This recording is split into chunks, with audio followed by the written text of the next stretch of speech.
footage of myself, which defeats the whole purpose that people want to see.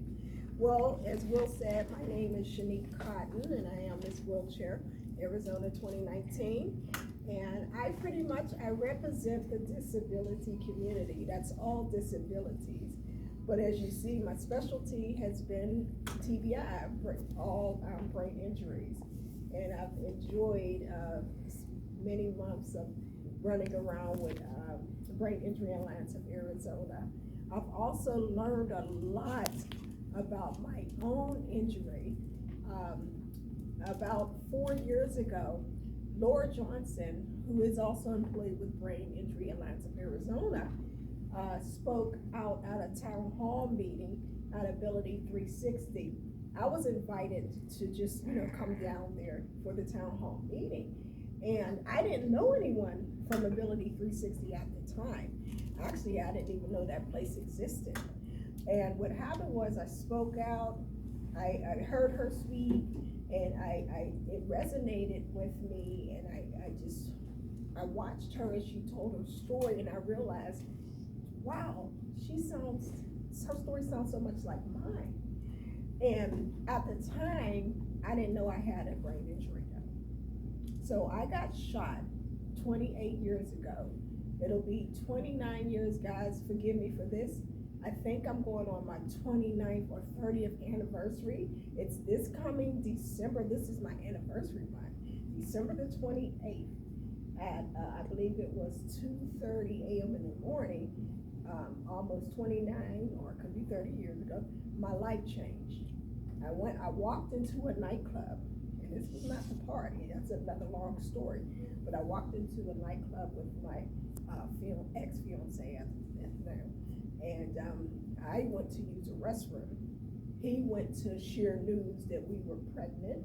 We had just found out that we were 6 weeks pregnant. We were literally coming from a hospital.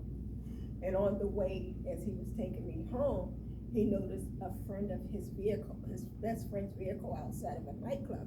And he was just so excited about the pregnancy, he just wanted to go tell his friend, and I didn't want to go at all. But what it came down to is 15 minutes went by of us going back and forth, and take me home, no, just coming with me.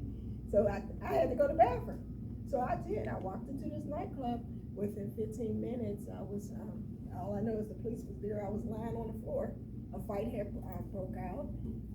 We were leaving, a guy fired, and he shot me in my back. I didn't even realize I was shot. I thought somehow someone knocked me out, because I hit the wood floor so hard that I thought that my whole body, half of it was embedded in the wood floor. That's how hard the fall was. Can you imagine your head and your body impacted something so hard? So as I laid there, keep in mind, I still had no idea I was shot. So I heard some police officers speaking over me. And I also heard a lot, well, before I heard the police officers, let me go back. First I heard, I always tell people, it seemed like a whole bunch of bulls trampeding through, and I thought they were coming to crush me. What it was human beings running for cover. So I'm lying there, and all these bulls is coming towards me, and I'm just connecting with everybody as they're running away. I even connected with my ex-fiance. I watched him as he's running away, and he's watching me, and I'm watching him, It was just it was just really a traumatic situation. But I ended up, what got me was one particular lady. She was screaming at the top of her lungs, running, and looking at me, talking about, oh my God, she got shot in her head. Is it okay if I talk to this young lady in here? I just noticed there's a kid in here. You're good. You're good. Okay. Well, that's what frightened me, was when I heard that woman yell that, because that's when I knew I didn't get knocked out. This is more serious. In that moment, I began, of course, in my case, I began speaking to God. And at that time, the police were there. And I began telling God that this is not my time. I'm only 21 years of age.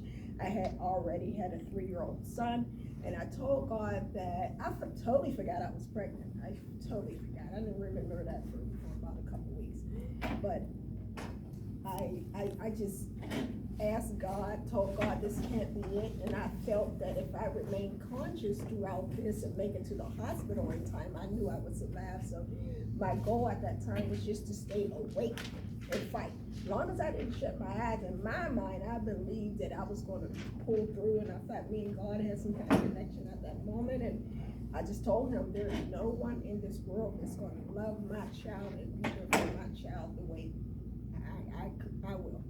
I just didn't believe it was possible. So I had to live. And what I remember is I thought my legs, picture yourself lying on your back and you're laying straight out. Picture yourself lying on your back and your legs going straight up in the air. That's what I thought my position was the whole time. So what I did was I asked the police officers, they told me don't worry, they're gonna get me to the hospital. I said, could you do me a favor? Could you please put my legs down for me, please? And you know what they told me? They didn't tell me, they talked amongst themselves, but I overheard it. Oh, she's paralyzed. So I knew in that moment, I didn't get knocked out. I didn't think I was shot in my head because they said I'm paralyzed. So I figured at that time it's something with the spinal cord. It must have been hit because the cops know I'm paralyzed. So I said to God, that's okay. I don't mind being paralyzed. I just need to live. I want to live. I'm okay with being paralyzed. So for me, resilience kicked in instantly. That resilient part of my being kicked in immediately, and I mean immediately. So from there, I recall myself waking up in the ambulance, and I recall hearing my ex's voice, and I recall him stating, is she gonna make it, she gonna make it? And apparently I fell out, I felt unconscious again, and then I awoke in the place where I did think, I thought I was gone, because I woke up and there was all these bright lights, and a lot of people say that when they're close to death, they face a lot of lights or whatever. It wasn't like that quite for me. I thought I was dead because I saw a lot of lights and it was a lot of noise, but it turns out I overheard a voice talking to another voice, and I realized I made it. I'm alive, and I realized I was in an MRI machine.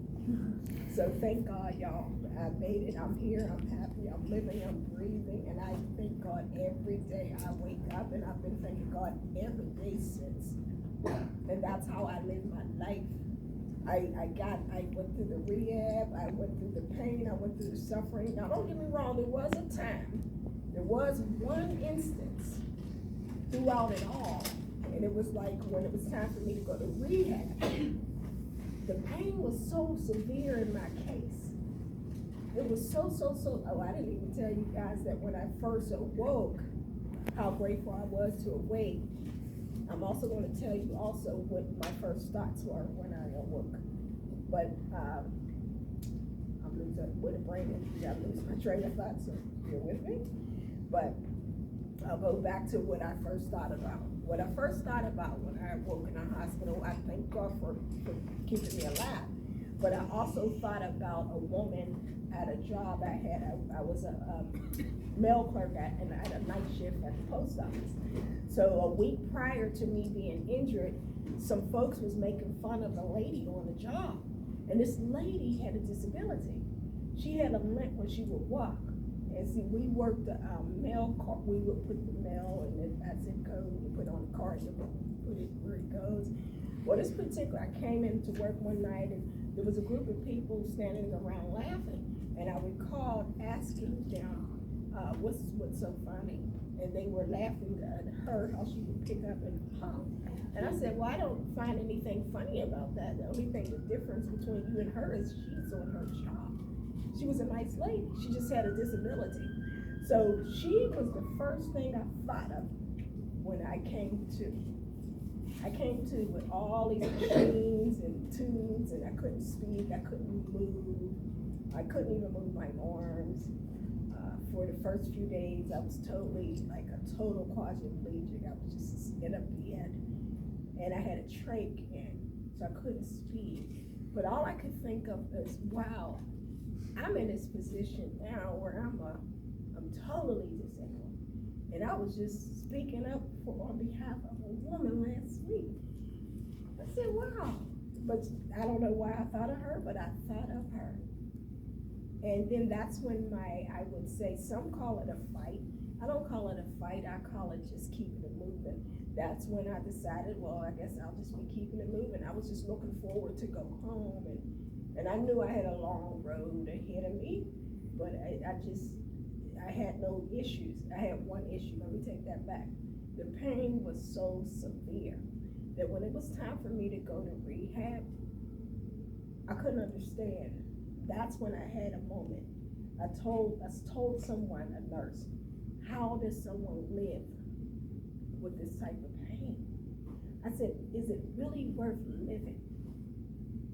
This is gonna blow some folks away when they see this video, but they took us out. I went to a place called Harmonville Medical Center in Pittsburgh, Pennsylvania. Well, it was Harmon at the time. But they took all the folks with spinal cord injury outside to teach us how to use our wheelchairs. And for some reason, where this place is, there was a huge cliff. And we had to practice going up a steep hill. But what I didn't understand is why they had us sitting where it was like a cliff type of cliff, where if you would have just rolled a few feet, it was an easy way to commit suicide. I'm keeping it real.